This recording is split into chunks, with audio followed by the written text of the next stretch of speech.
अथ श्रीत्रिपुरसुन्दरी पञ्चरत्नस्तोत्रम्।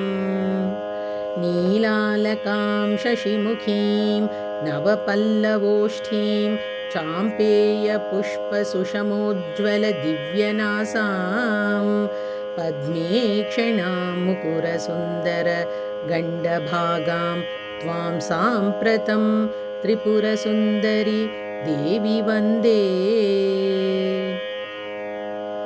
श्रीकुन्दकुड्मलशिखोज्ज्वलदन्तबृन्दमन्दस्मितद्युतितिरोहितचारुवाणीं नानामणिस्थगितहारसुचारुकण्ठीं त्वां साम्प्रतं त्रिपुरसुन्दरि देवी वन्दे।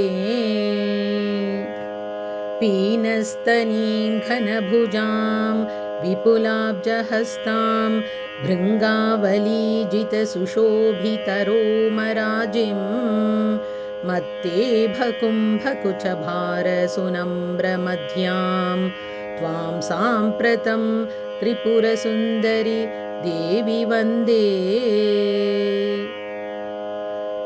रम्भोज्ज्वलोरुयुगलां मृगराजपत्रामिन्द्रादिदेवमकुटोज्ज्वलपादपद्मां हेमाम्बरां घनघृताञ्चितखड्गवल्लीं त्वां साम्प्रतं त्रिपुरसुन्दरि देवी वन्दे।